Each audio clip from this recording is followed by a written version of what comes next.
I used to think that after 45 years of marriage, there were no surprises left between Charles and me. Not good ones, anyway. We'd settled into a rhythm older than the brick walls of our house, on Peachtree Drive, a life measured in sweet tea pitchers, Sunday sermons, and the steady hum of a marriage that looked solid enough from the outside to win awards. If anybody had asked me last summer whether I trusted my husband, I would have said yes without blinking. Looking back, I suppose that kind of confidence is the first warning sign. Only people who believe they're safe sleep through storms already shaking the windows. That day, the day everything cracked open, was hot enough to make the asphalt shimmer like a mirage. I was in the kitchen making sweet tea the way my mama taught me.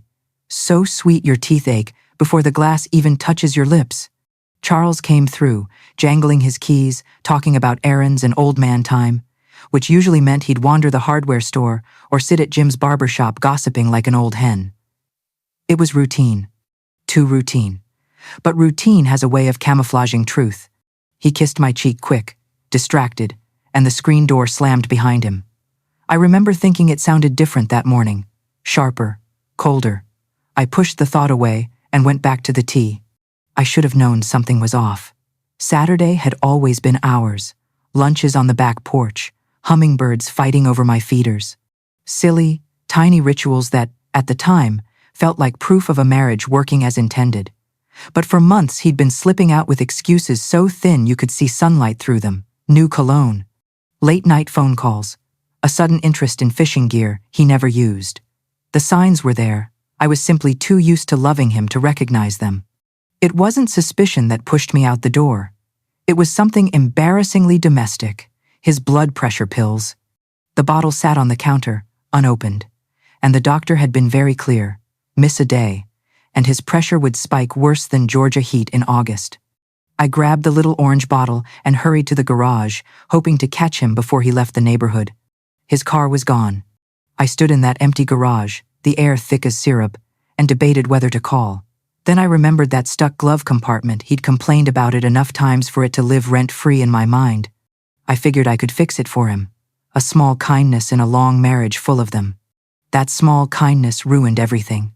I crossed the street to Mrs. Abernathy's carport. Charles always parked his precious cherry red '69 Chevy Impala there to protect it from the sun. That car gleamed like a trophy won decades ago, still polished, still adored. He treated it better than he treated most people. The moment I opened the passenger door, hot air slapped me in the face. I reached into the glove compartment, gave it a small tug, and it opened smoothly.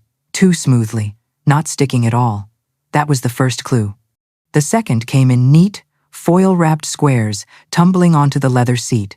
1, 2, 3, 4, 5. Unopened condoms. Sitting in my 70-year-old husband's car like a punchline to a joke I wasn't laughing at. My heart didn't just drop, it plummeted straight through me, leaving a hollow space where breathing used to happen.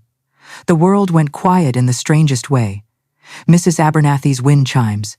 Kids biking past. The sprinkler across the street.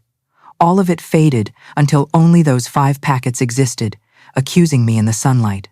We hadn't needed condoms since Michael was born. Complications meant no more children, and Charles had taken care of things permanently afterward. These weren't for me. As if fate wanted to make absolutely sure I understood, I noticed a lipstick smear on the headrest. Not my shade. I've worn the same peachy pink since the Reagan administration. This was bold, glossy, the color of women who walk into rooms expecting attention. I sat in the driver's seat, leather scorching my skin, hands gripping the wheel like it could hold me steady. My wedding ring caught a ray of sunlight and threw rainbows across the dashboard. I stared at those tiny colors dancing across the interior of the car we'd driven to every anniversary dinner and every church retreat. 45 years. 45 Christmas trees. 45 sets of Sunday pot roasts. 45 years of folding his shirts, trimming his nose hairs because he hated doing it, remembering his doctor appointments, buying his damn cologne. I thought I knew him. I thought he loved me the way I loved him, quietly, faithfully, with the kind of loyalty that survives storms. Turns out I'd been living next to a stranger long enough for our roots to wrap around each other, strangling instead of holding. When I finally walked the Chevy back across the street, Doris peeked out her screen door, calling something cheerful about her tomato plants. I smiled back like a mannequin, the condoms burning a hole in my pocket. I barely made it inside before my knees gave out. In the kitchen, my kitchen surrounded by decades of memories taped to the fridge and knickknacks from vacations we once couldn't afford, I sat on the stool and stared. The ceiling fan spun lazily. The refrigerator hummed. Everything looked the same, but nothing was the same anymore. 45 years of being a good wife, a steady wife, a loving wife. And what did I get? 5 condoms and a red lipstick I never wore. Rage didn't come all at once. It seeped in slowly, like water through cracked brick. Hurt first, then disbelief, then anger, pulsing hot and steady. And then clarity. I wasn't going to scream. I wasn't going to cry in the dark like some abandoned woman in a bad Lifetime movie. No, I was going to do what Southern women have always done when the world tilts under their feet. I made sweet tea. 4 cups of sugar, 8 tea bags, a pinch of baking soda. The ritual steadied me, returning my breathing to its rightful place. And while I stirred, I made a decision, not the full plan, not yet, but the seed of it. If Charles Montgomery thought he could live a double life and walk away clean, he was dead wrong. I picked up the phone, dialed Marge next door, and said with a sweetness I didn't feel, "Marge, honey, I'm planning a little anniversary surprise for Charles. I need your help keeping it quiet." Her excitement crackled through the line like a firework. And just like that, the stage began to take shape. Sunday mornings used to be my sanctuary, a place where the choir's harmonies smoothed the edges of the week and the hush of prayer made everything feel orderly and safe. But the morning after finding those condoms, the sanctuary felt like a stage, and I was the only one who knew the script had changed. Charles and I sat in our usual spot, 3rd pew on the right, the same place we'd sat every Sunday for nearly 4 decades. His shoulder brushed mine, a familiar weight that once comforted me. Now it felt foreign, like leaning against a wall you suddenly discovered was hollow. Pastor Williams preached about Proverbs that morning. "A faithful person will be richly blessed," he read. Charles nodded along, that same agreeable little nod he gave during barbecue competitions and HOA meetings, like the words were written for everyone but him. I kept my face still, my hands folded, but inside, every sentence felt like a stone dropping into cold water. Heavy, final. When the collection plate came around, he placed his usual crisp $20 inside, folded perfectly. Like always, performative generosity, the kind people notice. I dropped in my wrinkled 5, the one that had lived in my purse for weeks. I wasn't feeling particularly generous, not with God, and certainly not with Charles. "You're quiet today," he whispered as the choir rose for the hymn. "Just thinking about dinner," I said. Lie number 1. After church, the courtyard buzzed with its usual chatter. Kids ran underfoot. Women in floral dresses compared casserole recipes. Charles shook hands with the deacons, smiling like the portrait of a devoted husband. I stood with the Bible study ladies, trying to blend in. But Betty Wilkerson, with her helmet of lacquered hair and eyes sharp as sewing needles, leaned close. "Helen, sugar, you look tired. Everything okay?" I forced a smile. "Oh, just the usual. Up 3 times a night." A ripple of polite laughter. Only Betty kept looking at me, head tilted like she was listening for the sound of a crack beneath fresh paint. Divorced twice, she knew the signs of a marriage in trouble. I avoided her gaze. Back in the car, Charles turned on the oldies station. Patsy Cline sang about falling to pieces, which felt a little too on the nose. Charles drummed the steering wheel and said, "I've been thinking maybe we should take that cruise for our anniversary, the one you mentioned." My heart hiccuped. We'd talked about that cruise for years. I'd dreamed of it. He'd always shrugged it off as too expensive, too far, too much trouble. Now suddenly it was his idea? "What brought this on?" I asked lightly. He shrugged. "Life's short, Healy. We should enjoy it." Enjoy it? I wondered if he said those same words to Elizabeth Patterson. When we got home, Charles settled into his recliner, remote in hand, belly full of church donuts, as if nothing in our life was unraveling.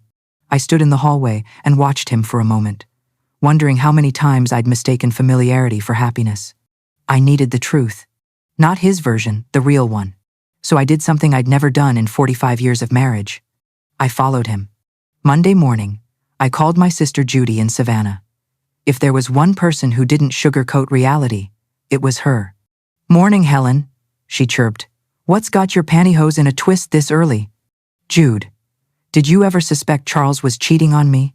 Silence. Long enough for me to hear my own heartbeat. Finally, she sighed. "Honey, what happened?" I told her everything. Condoms, lipstick, the carport, all of it. The words poured out like water bursting from a dam. When I finished, she cleared her throat. "I never had proof," she said carefully. "But yes, I suspected. Especially after Michael's wedding. Remember when Charles disappeared for an hour? Came back with his tie crooked? I almost said something, but you were so happy that day." The memory landed in my stomach like a stone. My wedding day smile had been real. His had been, what? A mask? "What are you going to do?" Judy asked. "I don't know yet," I whispered. "But whatever it is, it'll be on my terms. And Lord help anyone who tried to sway me." The next morning, I woke up before sunrise with a clarity that felt almost physical. I grabbed my keys, drove to the Magnolia Creek Golf Club, parked across the street, and waited. Charles arrived right on schedule, golf bag slung over his shoulder. But instead of heading to the green, he walked straight through the clubhouse and 15 minutes later, re-emerged without his clubs. My pulse hammered. He climbed into the Chevy and pulled out of the parking lot, heading north. I followed, careful to stay 3 cars behind. We drove into Buckhead, the land of expensive hedges and bigger egos. He pulled into the circular driveway of a Tudor-style mansion, a place that looked like old money, the kind that smelled like mahogany and private school tuition. He checked his hair in the rearview mirror, straightened his shoulders, actually smiled like a man heading into something sweet. The door opened before he even knocked. I couldn't see her face, but I saw the way his lit up like New Year's in Times Square. Then he disappeared inside. I sat there in my sensible Buick, feeling my world tilt, shock, rage, a tight, metallic taste in my mouth. I thought I might be sick. But then something colder settled inside me. Not hysteria. Not heartbreak. Purpose. I snapped a photo of the house. Got the street number. Saved the location on Google Maps. Evidence. This wasn't going to be swept under some marital rug. Not anymore. On Sunday afternoon, I returned, parked discreetly, waited, watched. Eventually, she stepped out. Blonde bob, linen pants, pearls. A woman who had never clipped a grocery coupon in her life. She moved with the easy grace of someone who'd never worried about paying a bill on time. She looked normal. Normal hurt worse than I expected. I followed her to Phipps Plaza, where she shopped like the world existed solely for her convenience.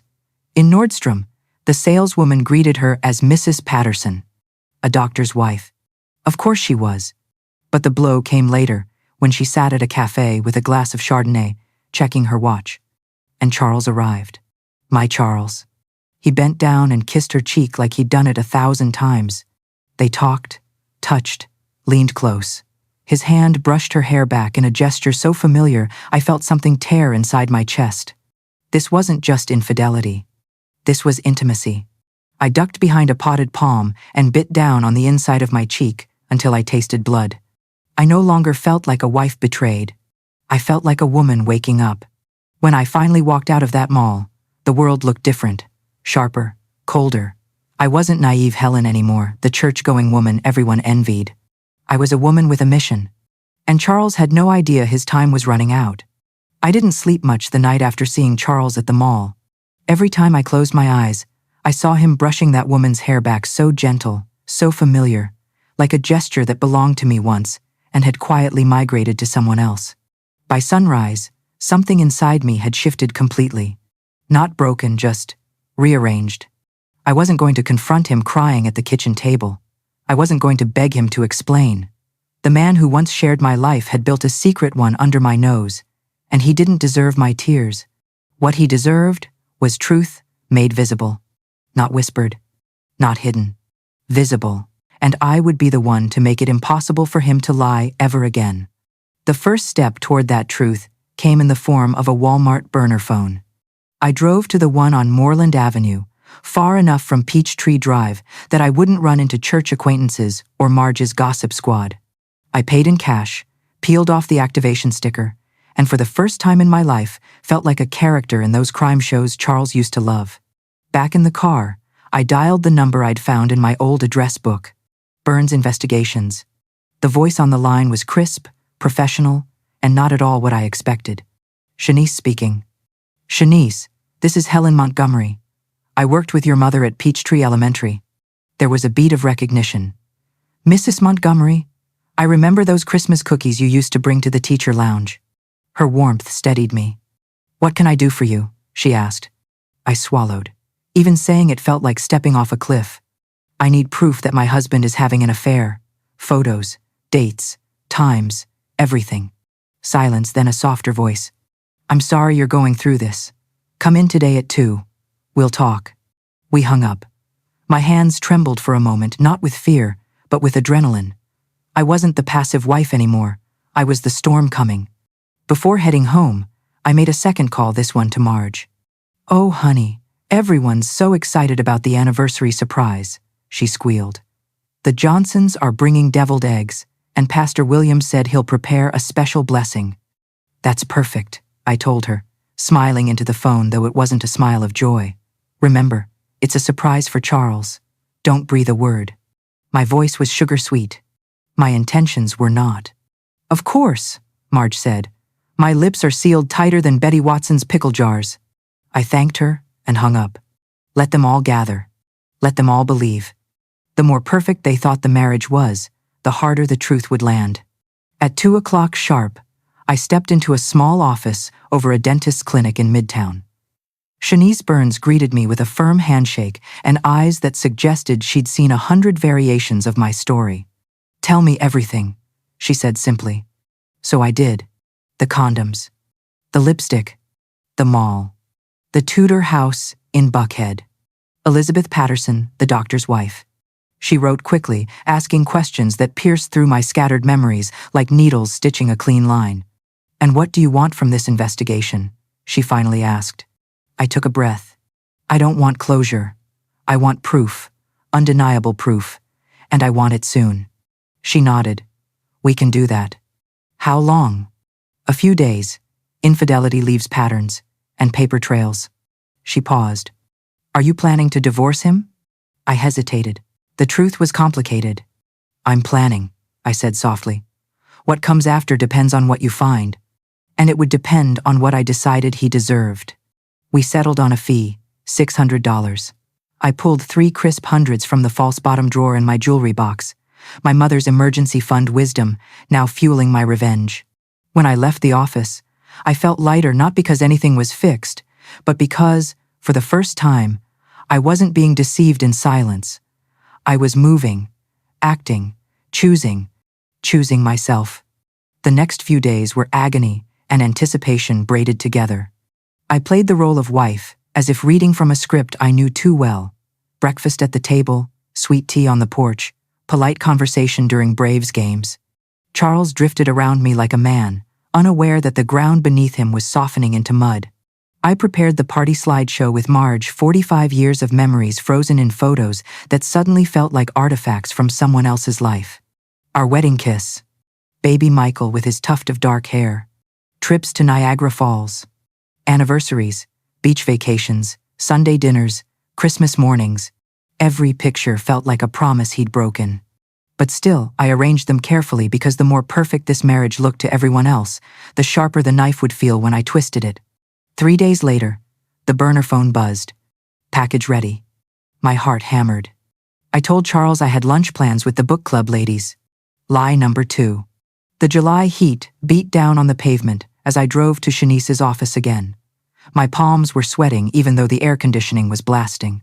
Inside, she had everything laid out. Photos. Reports. Printed emails. Sit, she said gently. I did. Then I saw the truth. Photo after photo, Charles entering the Tudor house. Charles and Elizabeth holding hands at restaurants I'd never been to. Charles carrying her shopping bags like a loyal companion. Charles kissing her in his Chevy, his sacred car, the same one he'd forbidden me to eat a sandwich in because crumbs bothered him. My stomach clenched. But then came the worst part.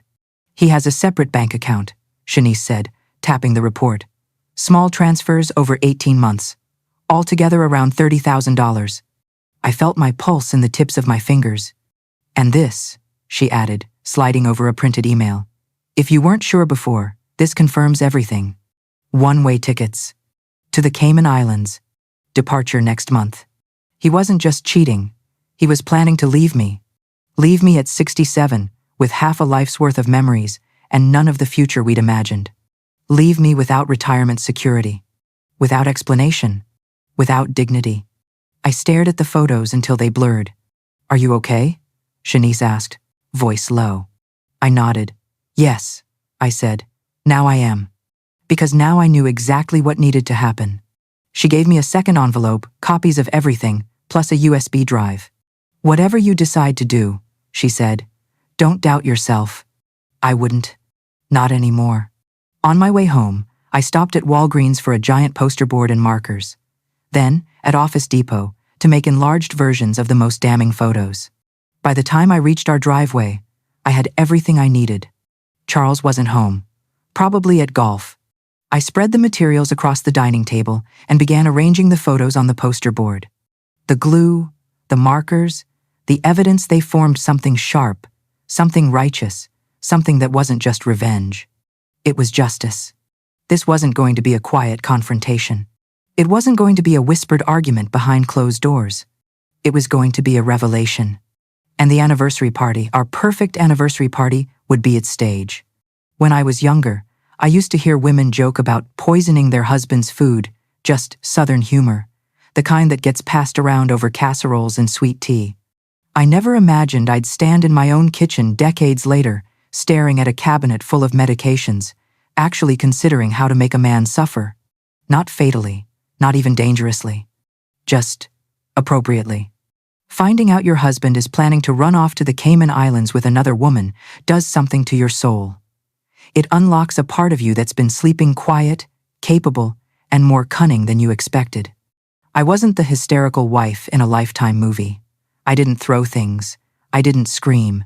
I didn't even cry anymore. I strategized.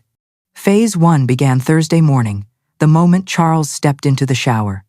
While the water ran, I measured out a carefully researched dose of extra-strength Imodium, just enough to turn his insides into a concrete dam waiting to burst. I dissolved it into his morning coffee, stirring slowly, the spoon tapping the mug like a metronome to my heartbeat. Morning, Helly, he grunted as he shuffled into the kitchen. Morning, I said sweetly. He drank every drop.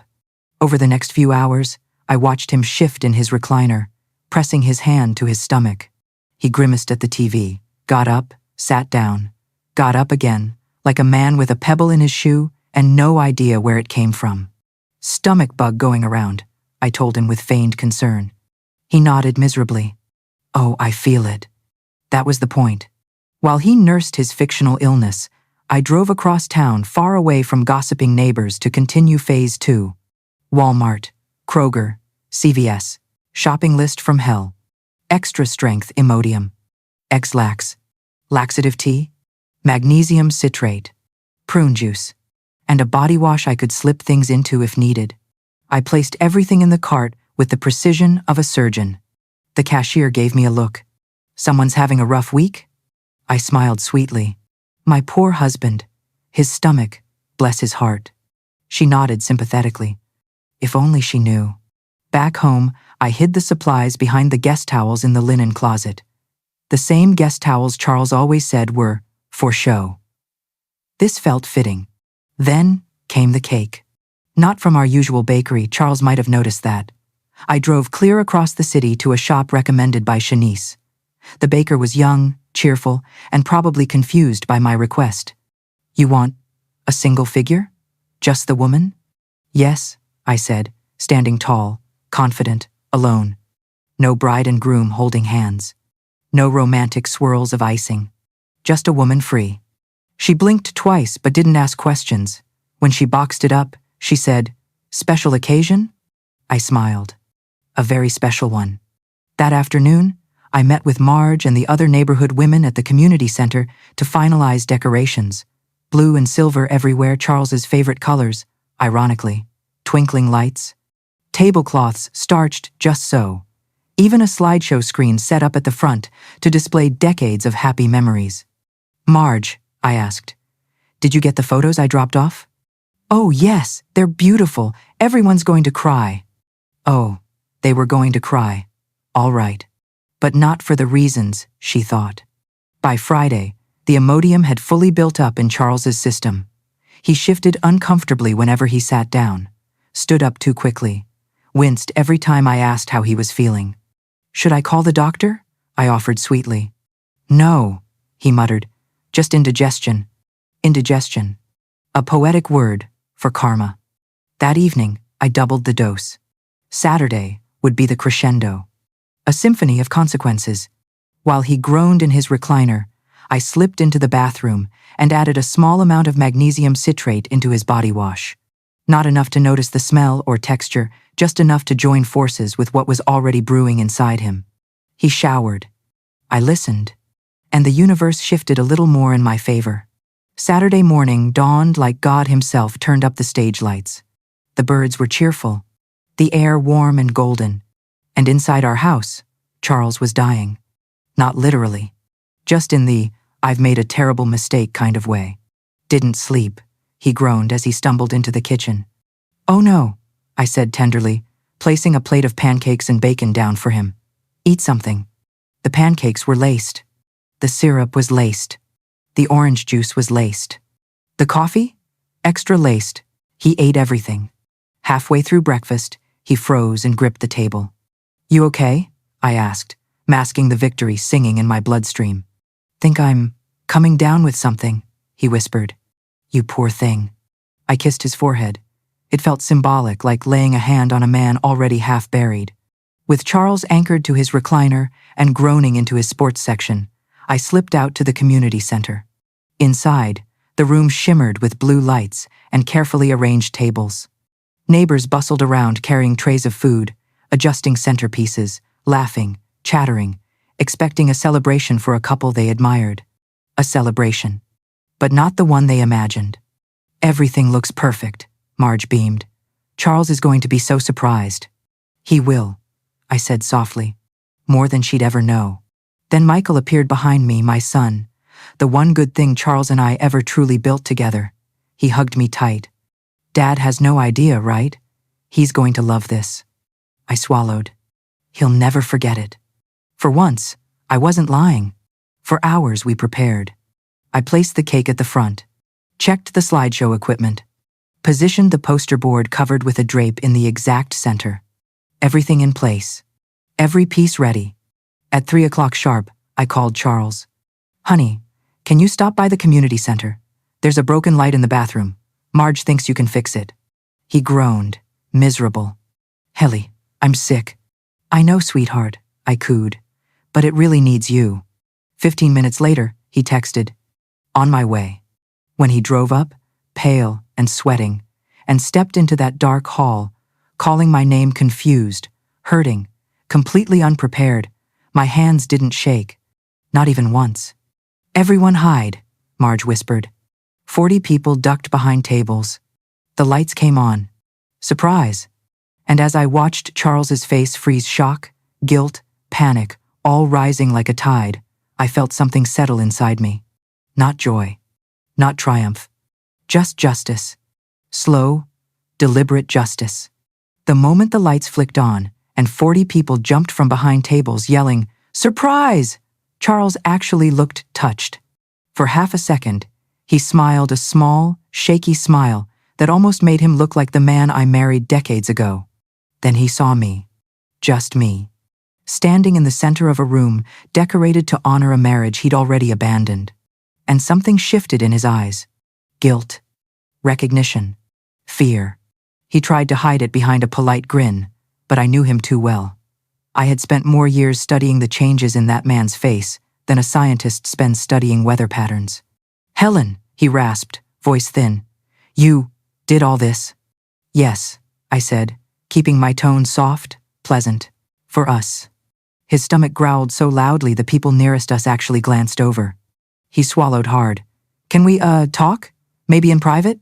But before he could drag me away, Pastor Williams stepped to the microphone, smiling broadly. Friends, we're here today to celebrate a truly remarkable marriage, 45 years of devotion. Devotion. The word hit me like a dart. Charles flinched, a hand creeping to his abdomen again as a wave of pain washed over him. Sweat glistened at his temples. He leaned forward a little, trying not to look as desperate as he felt. I leaned in close and whispered, "Bathrooms down the hall, dear." He stiffened. Pastor Williams continued, "A union built on trust, honesty, and unwavering faithfulness." Another loud, gurgling rumble erupted from Charles's gut, this one impossible to ignore. Several heads turned. His face was the color of old cottage cheese. I need to find the excuse me," he blurted, already half-crouched like a man preparing for battle. "Down the hall, left door," I repeated sweetly. He shuffled off, speed-walking in a stiff-legged panic, trying not to run. The room murmured with polite confusion. I offered reassuring smiles to everyone who looked at me as if nothing strange was happening, as if my husband wasn't sprinting toward a digestive apocalypse. Pastor Williams wrapped up his speech. People clapped. Small groups formed to chat and nibble on appetizers. I made polite rounds, answering questions. "Is Charles all right? Poor thing looked green. Is he nervous? Oh, men get sentimental at these things." I lied effortlessly. 45 years of marriage had trained me well. "Oh, he's fine. Just a little stomach upset. He'll be right out." But every second passing was another stitch tightening in the trap I'd designed. Michael wandered over, worry etched across his features. "Mom, Dad looks really bad. You sure he's okay?" I smoothed his arm. "Oh, honey, he's fine. Probably just church breakfast not settling well." He frowned, unconvinced. "He'll be back out soon," I added. "Promise." Except it wasn't a promise. It was a prediction. And I was right. 20 minutes later, Charles emerged. He looked like a man who'd died and returned, but only halfway. His face pale, hair damp, shirt sticking to his back with sweat. He walked in slow, careful steps, like someone carrying something fragile and extremely explosive inside him. "Helen," he whispered, eyes wild. "I need to go home, right now." "But we haven't even cut the cake," I said softly, placing a gentle hand on his arm. He pulled away, jaw trembling. "I'm serious. Something's wrong."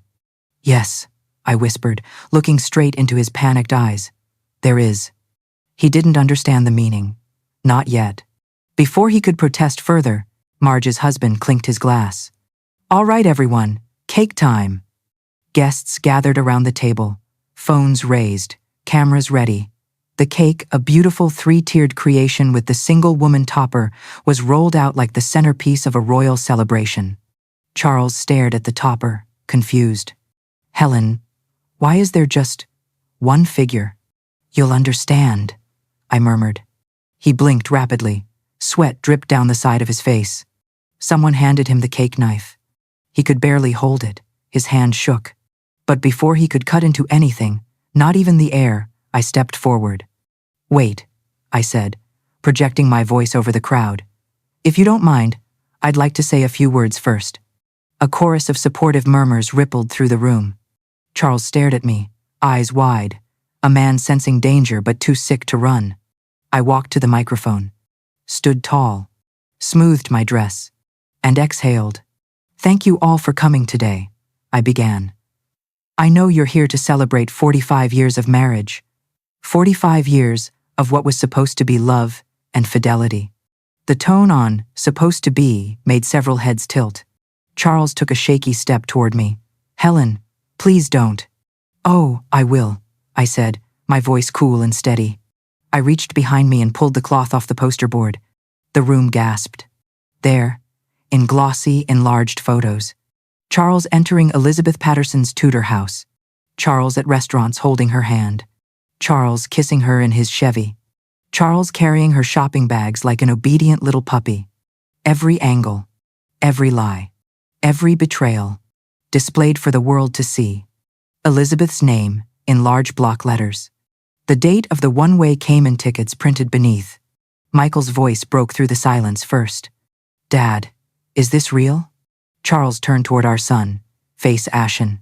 I can explain, but then it happened. A massive, catastrophic rumble tore through the room, echoing off the walls like thunder. Charles's eyes bulged. No. What came next didn't need graphic description. It was loud, it was sudden, and it was inescapably public. The crowd recoiled. Gasps.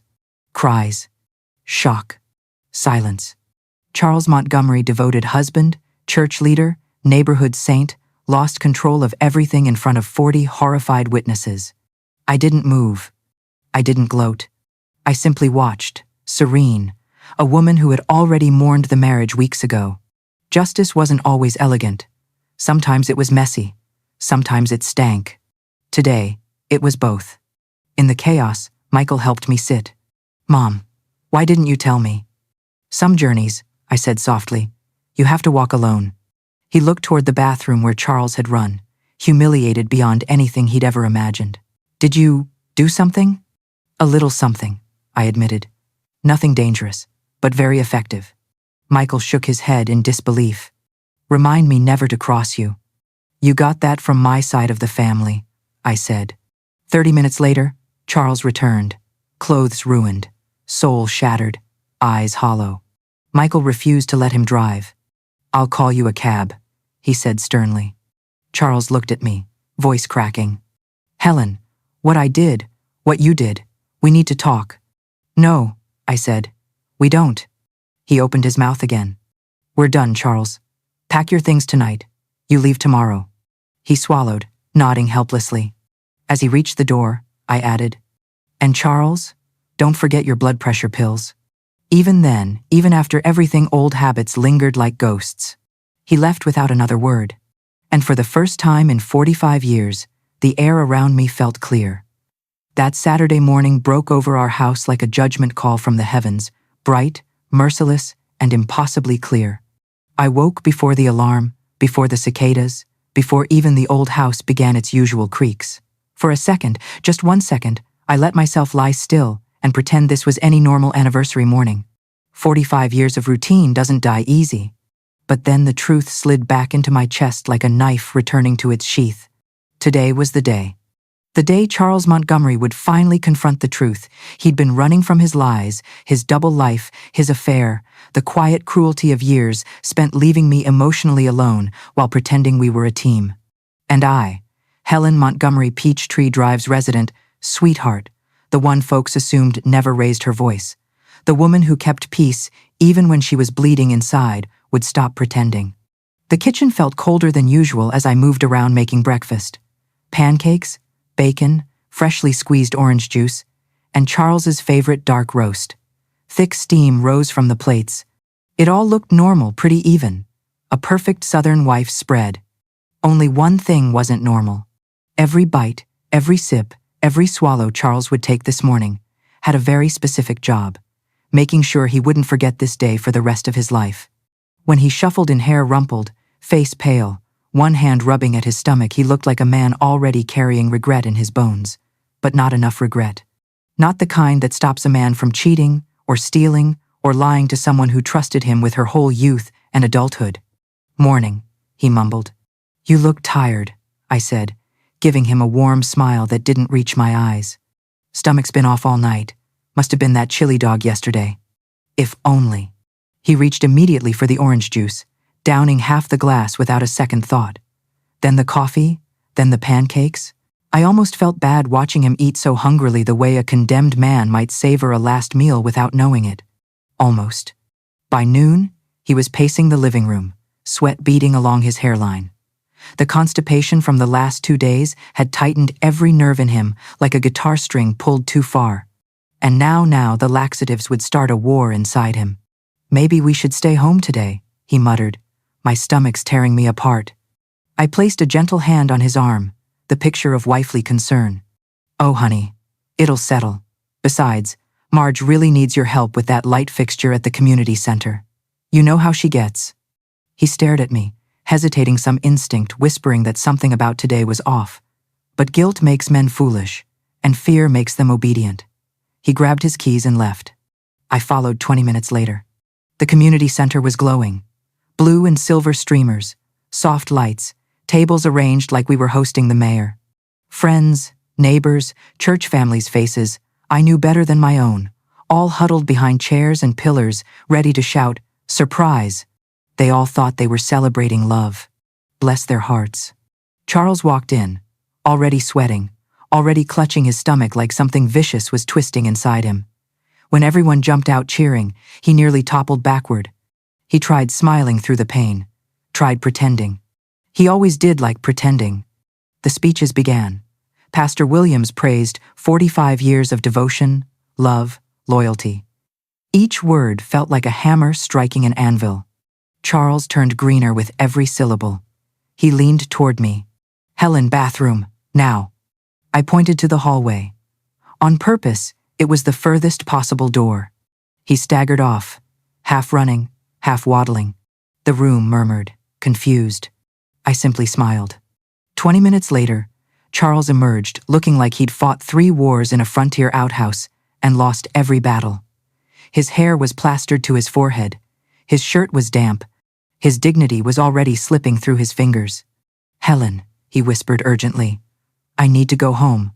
I'm serious." But we weren't done. Not by a long shot. "Not yet, dear," I said gently, as if comforting a child. "We haven't cut the cake." Before he could argue, someone clinked a spoon to get everyone's attention. The cameras rose, phones lifted. The cake 3 tiers, elegant, shimmering, was wheeled out. And the topper, a lone woman standing tall, made Charles blink in confusion.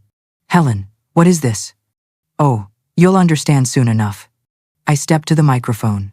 "My friends," I began, my voice carrying through the hall, smooth as sweet tea and twice as dangerous. "Thank you for coming to celebrate what was supposed to be 45 years of love and fidelity." A ripple of confusion spread like wind through wheat. Charles froze beside me. "And imagine my surprise," I continued softly, "when I learned that my husband has been living a double life." Gasps. Murmurs. Someone dropped a glass. Charles opened his mouth, but pain rippled across his face. He doubled slightly, gripping his stomach. I pulled the cloth off my poster board. There they were. The enlarged photos. Him kissing Elizabeth Patterson, entering her house, checking into hotels, holding her hand, looking alive in ways he never did with me anymore. The room erupted. Michael's voice cut through the chaos like a blade. "Dad, is this true?" Charles didn't answer. Because his body did. A violent, undeniable gurgle came from deep within him, loud enough that half the room heard. He broke. He ran. He didn't make it. I will not describe the details. Some things, even in war, stay private. But let's just say, humiliation arrived like a tidal wave. The perfect Southern gentleman, the community's role model, the deacon's favorite reduced to a gasping, broken mess in front of 40 witnesses and his only son. And I didn't gloat. I didn't scream. I didn't say a word. I simply stood there while the truth finally did what I could not strip him bare. For the first time in years, I felt something loosen in my chest. Not triumph. Not revenge. Just peace. It's strange how quiet a house can feel after a man leaves it for good. Not the loud kind of quiet, the kind that echoes, accusing you. No. This was a gentle silence, a peaceful one, like a lake at sunrise, still and reflective. A silence that belongs to a woman who has lived through the fire and stepped out clean on the other side. A whole year has passed since the day Charles Montgomery's double life collapsed under the weight of his own lies and the weight of a few carefully timed laxatives. Atlanta may have its share of drama, but nothing that year topped the Montgomery anniversary incident, as folks whispered at grocery stores and potlucks. But time has a funny way of soothing even the loudest scandals. And time has been kind to me. After Charles was driven home that day, looking like a man who'd been spiritually, emotionally, and physically power-washed, things unraveled fast. We filed for divorce 2 weeks later. There was no shouting, no throwing dishes, no dramatic ultimatums. Just 2 tired people signing a stack of papers that felt heavier than bricks. Charles barely fought me on the settlement. Maybe guilt softened him. Maybe humiliation did. Maybe deep down, he knew he'd dug the hole himself. I kept the house, half his pension, and most importantly, my self-respect. He moved into Elizabeth Patterson's Buckhead mansion, which lasted all of 7 weeks. Apparently, Dr. Patterson received a little mystery envelope filled with photos of the lovebirds in compromising positions. A concerned citizen, the return address claimed. A woman has to do what a woman has to do. Elizabeth was thrown out. Charles was thrown out. And by Christmas, he was living alone in a cramped apartment near the senior center, probably eating microwave dinners and wondering where it all went wrong. Not once did he call me. Not once did I call him. Some endings are best left quiet. What surprised me most was not losing Charles. It was finding myself. For the first time in decades, I woke up without responsibility tied to another person's rhythms. No checking his meds, no cooking his meals, no adjusting my day around his schedule. No wondering why he smelled like cologne he never used to wear. I painted my bedroom the color I always wanted, soft blue like a morning sky. I bought new curtains, new sheets, new plates. Little things, but powerful things. Things chosen only for me. Some nights were hard. I won't pretend they weren't. Grief comes in waves, even when you're grieving someone who betrayed you. You mourn the years, the versions of yourself you lost, the dreams you didn't even realize you'd given up. But grief gave way to something I hadn't felt since I was young. Possibility.